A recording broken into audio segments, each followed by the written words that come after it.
एक अनजाना द्वीप और एक भयानक राज। कहानी शुरू होती है एक लड़की से जो समुद्र के किनारे बेहोशी की हालत में पड़ी है। उसका नाम जेनिफर है, लेकिन सब उसे प्यार से जैन बुलाते हैं।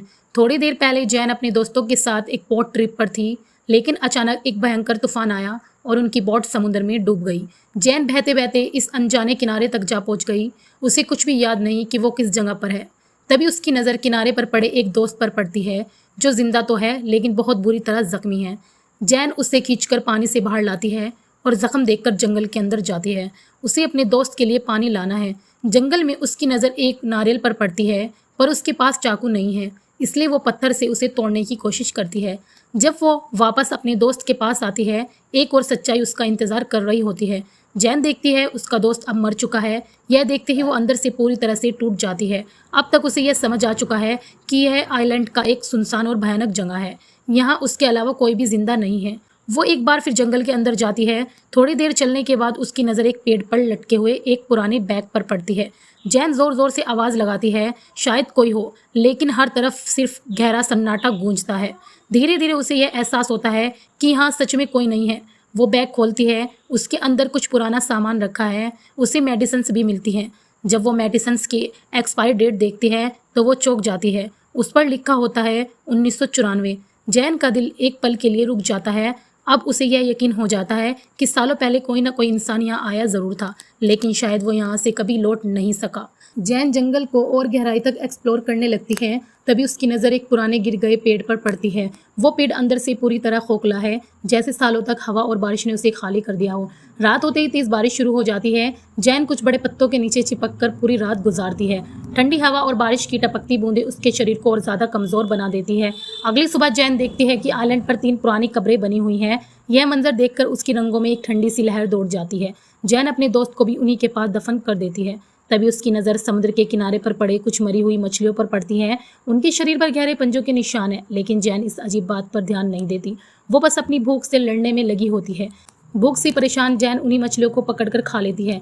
चाहे उनके शरीर पर गहरे पंजों के निशान ही क्यों ना हो, वो अपने आप को समझाती है कि यहाँ से बच निकलने का कोई ना कोई रास्ता ज़रूर होगा। उसे पूरा यकीन है कि कोई रेस्क्यू हेलीकॉप्टर उन्हें ढूंढता हुआ जरूर आएगा, या शायद कोई शिप पास से गुजरेगी जिसे वो इशारा करके रोक लेगी और यहाँ से बच निकल पाएगी। लेकिन पूरे दिन इंतजार करने के बाद भी ना आसमान में कोई हेलीकॉप्टर दिखता है और ना ही समुद्र में कोई शिप।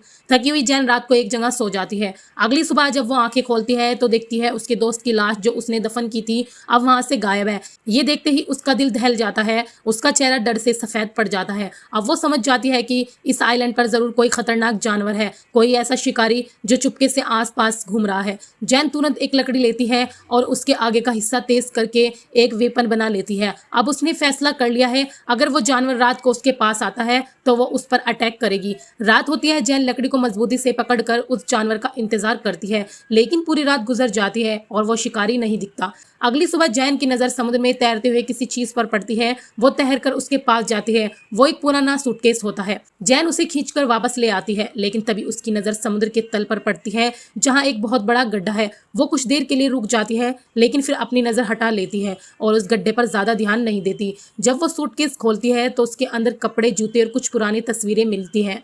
जैन वो कपड़े और जूते पहन लेती है। उसके चेहरे पर एक थोड़ी सी राहत की झलक दिखती है, लेकिन उसके अंदर का डर अभी भी जिंदा है। रात हो चुकी है। जैन एक जगह बैठकर आग जलाती है। उसका दिल तेज तेज धड़क रहा है। उसके मन में डर है कि वहीं वो जानवर जो उसके दोस्त को मार चुका है उस पर भी हमला ना कर दे। तभी दूर से एक हेलीकॉप्टर की आवाज़ सुनाई देती है। जैन तुरंत उठकर बाहर भागती है और अपनी फ्लेयर गन चला देती है। एक तीखी रोशनी आसमान में फैल जाती है, लेकिन जैन की किस्मत अब भी उसका साथ नहीं देती। हेलीकॉप्टर का पायलट उस रोशनी को देख नहीं पाता और हेलीकॉप्टर वहां से चला जाता है। फ्लेयर गन की रोशनी के बीच ही जैन की नज़र समुद्र पर पड़ती है। पानी के नीचे एक बड़ा साया हिलता हुआ दिखाई देता है। जैन का दिल एक पल के लिए रुक सा जाता है। उसे समझ आ जाता है कि वही मॉनिस्टर है जिसने उसके दोस्त की लाश को कब्र से निकालकर अपनी शिकार बना लिया था। अब वो जान लेती है अगला शिकार उसी को बनाने वाला है। जैन घबराकर जंगल की तरफ भागती है और एक छोटी सी जगह पर छुप जाती है। मॉनिस्टर बार बार उसके आसपास से गुजरता है, हर बार पानी और ज़मीन हिला के रख देता है, लेकिन जैन इतनी शांत रहती है कि मॉनिस्टर उसे महसूस भी नहीं कर पाता और आखिरकार वो पानी में लौट जाता है। अब जैन को एक बड़ी सच्चाई का एहसास होता है। ये मॉनिस्टर जंगल में नहीं बल्कि समुद्र में रहता है। अब तक वो सोच रही थी कि जंगल में कोई खतरनाक जानवर है, लेकिन ये जानकर उसका डर और गहरा हो जाता है। सुबह होने पर जैन सूटकेस के अंदर मिली हुई तस्वीरों को देखती है। उन तस्वीरों में एक खुशमिजाज फैमिली नजर आती है जो कभी इस आइलैंड पर आई थी, लेकिन एक तस्वीर में एक बच्चे के पीछे दो चमकती हुई आंखें दिखती है। जैन का दिल कांप उठता है, ये वही मॉनिस्टर की आंखें हैं। अब जैन फैसला कर लेती है कि चाहे कुछ भी हो जाए, आज वो इस आइलैंड से निकल कर ही रहेगी। अगर वो एक और रात यहीं रुकी तो मॉनिस्टर जरूर लौटेगा और इस बार उसे जिंदा नहीं छोड़ेगा। जैन सूटकेस के अंदर लाइफ जैकेट रखती है और उसे लेकर समुद्र में उतरती है ताकि सूटकेस फ्लोट करे और वो उसके सारे वहां से निकल जाए। लेकिन जैसे ही वो पानी में जाती है, सूटकेस खुल जाता है और उसका सारा सामान पानी में बिखर जाता है और अब वो फ्लट नहीं कर पाती और चाहते हुए भी जैन को वापस आइलैंड पर लौटना पड़ता है। उसका दिल फिर से एक अजीब सी घबराहट से भर जाता है। रात होने से पहले जैन जंगल की उसी पुरानी और मजबूत खोखले पेड़ के अंदर चली जाती है। उसके मन में बस एक ही डर है, रात होते ही वो मॉनिस्टर जरूर वापस आएगा और इस बार वो उसे जंगल के छोटे से कोने तक ढूंढ लेगा। ये सोचते सोचते जैन की आंखें लग जाती है, लेकिन आधी रात को एक अजीब सी हलचल उसके कानों तक पहुंचती है। एक भारी सांस की आवाज, जैसे कोई बहुत बड़ा शिकारी उसके आसपास घूम रहा हो। जैन का दिल तेज तेज धड़कने लगता है। वो समझ जाती है मॉनिस्टर अब उसके बिल्कुल पास है। असल में मॉनिस्टर को अब पता चल गया है कि जैन उस खोखले पेड़ के अंदर छिपी हुई है। वो पेड़ पर बार बार अपने भारी पंजे मारकर अटैक करता है, लेकिन पेड़ इतना मजबूत है कि मॉनिस्टर उसे पूरी तरह तोड़ नहीं पाता। कुछ देर तक गुस्से में धाड़ने के बाद वो वापस समुद्र की तरफ चला जाता है। अगली सुबह जब जैन बाहर निकलती है तो देखती है कि मॉनिस्टर ने पेड़ को काफी नुकसान पहुंचाया है। पेड़ की लकड़ी की मोटी मोटी छिलके उखड़ चुकी है। अब जैन को एक और बड़ी सच्चाई का एहसास होता है। मॉनिस्टर सिर्फ रात के अंधेरे में जमीन पर आता है, दिन में वो कभी भी पानी से बाहर नहीं निकलता।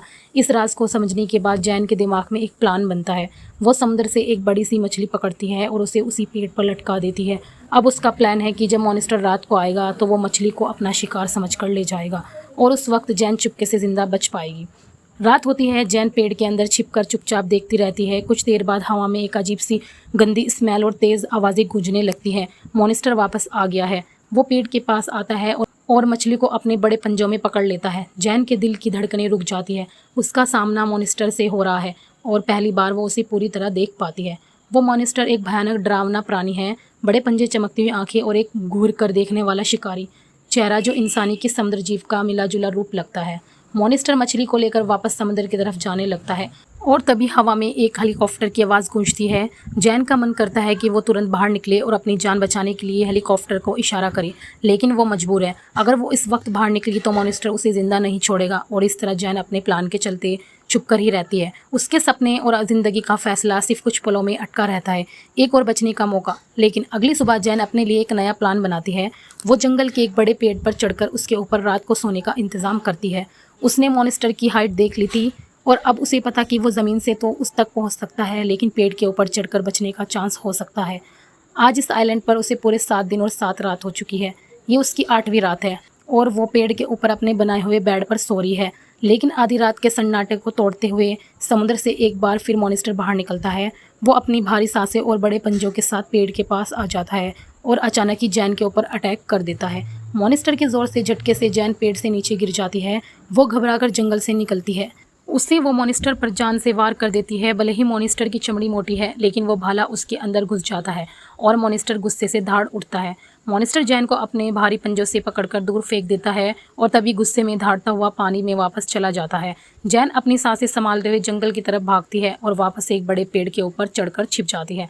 पूरी रात वो वहीं चुपचाप बिताती है। उसकी आंखों में नींद नहीं है, बस डर और थकान का बोझ है। अगले दिन जब उनकी नज़र समुद्र में पड़ती है तो वह देखती है कि उसके 2 दोस्त एक नाव में आ रहे हैं। ये वही लोग हैं जो उसके साथ उस दिन बोट पर थे और जो समुद्र में तूफान के बाद अलग हो गए थे। पिछले 7-8 दिनों से ये दोनों लोग इसमें फंसे हुए थे और अब वो जैन को देखकर किनारे पर आ जाते हैं। जैन अपने बॉयफ्रेंड को देखकर रो पड़ती है, उसके गले लग जाती है। खुशी के आंसुओं के बीच वो उन दोनों के लिए मछलियाँ पकड़ती है और जंगल के एक कोने में उनके लिए खाना बनाती है। लेकिन जैन के मन के कोने में अब भी एक डर बसा है। वो जानती है कि वो मॉनिस्टर अभी भी जिंदा है और शायद कहीं से उन्हें देख रहा है। जैन अपने बॉयफ्रेंड उसकी फ्रेंड को सब कुछ बताती है, कैसे ये आइलैंड एक मौत का कुआं है, कैसे हर रात समुद्र के अंदर से एक भयानक मॉनिस्टर निकलता है और जो भी जिंदा चीज़ उसे मिलती है वो उसे खींचकर पानी के नीचे ले जाता है। लेकिन उसका बॉयफ्रेंड, उसकी दोस्त उसकी बातों पर यकीन नहीं करते। जैन उन्हें समझाती है, हमारा एक साथी इस मॉनिस्टर का शिकार बन चुका है। अगर हमने रात होने से पहले यहाँ से एग्जिट नहीं किया तो वो वापस आएगा और इस बार हम सबको मार डालेगा।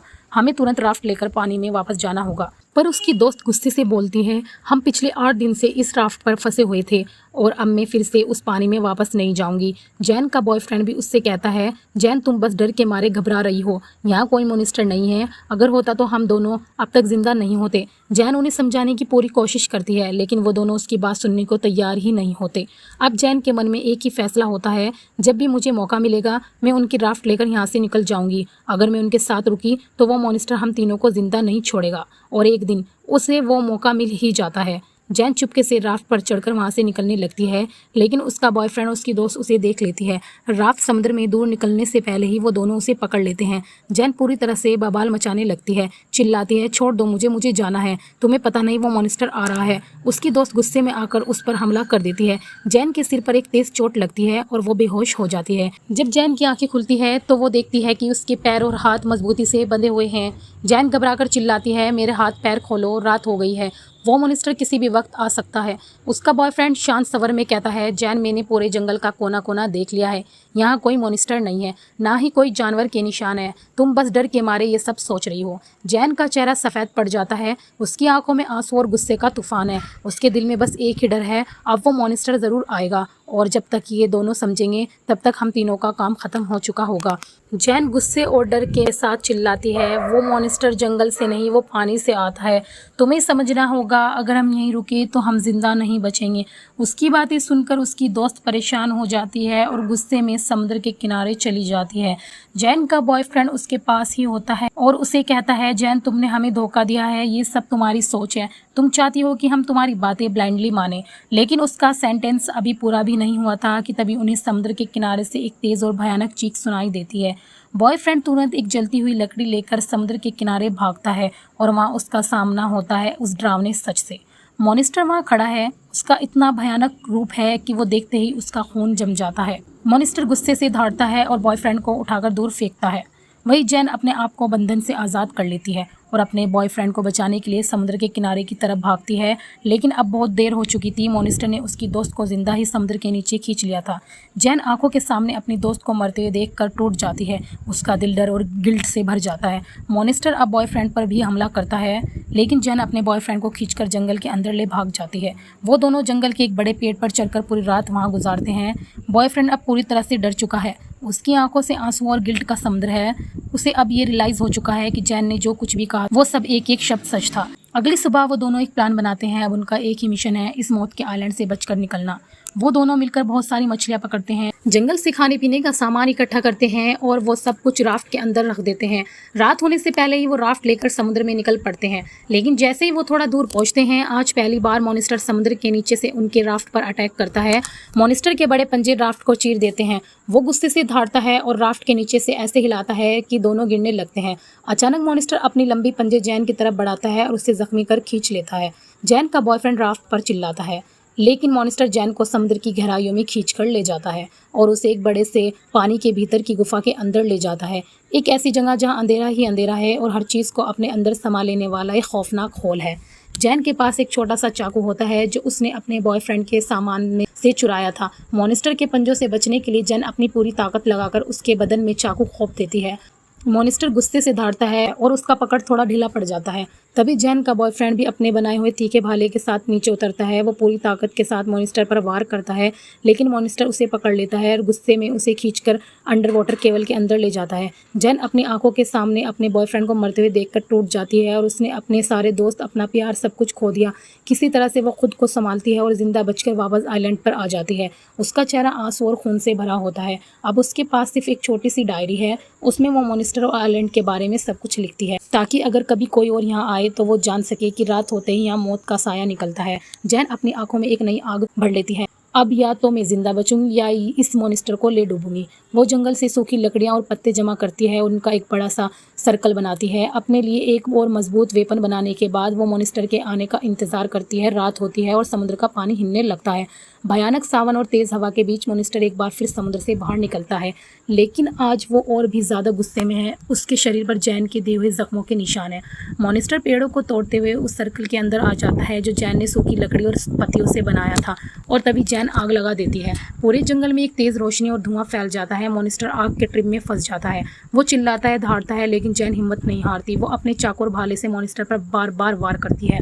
मॉन्स्टर भी उस पर हमला करता है। दोनों जख्मी होते हैं। जब मॉन्स्टर जैन को मारने के लिए अपने बड़े पंजे उठाता है, तभी जैन अपने तीखे भाले को उसके दीम में घोंप देती है। एक भयानक चीख के साथ वो जमीन पर गिरता है और मर जाता है। जैन गिरते हुए मॉन्स्टर के सिर को काटकर अपने पास रखती है, ताकि वो दुनिया को साबित कर सके कि यहाँ एक भयानक मॉन्स्टर था जिसका उसने खुद शिकार किया। अब वो मॉन्स्टर का सिर लेकर राफ्ट की तरफ जाती है। दूर से दिखाई देता है पूरा आइलैंड आग के लपटों में जल रहा है। शायद इस आग का धुआं देखकर कोई हेलीकॉप्टर या शिप इस तरफ आ जाए और जैन को राफ्ट से बचा ले। और इसी के साथ मूवी का एंड हो जाता है। दोस्तों, कैसी लगी आपको ये मूवी? नई हो तो चैनल को सब्सक्राइब करना ना भूलें।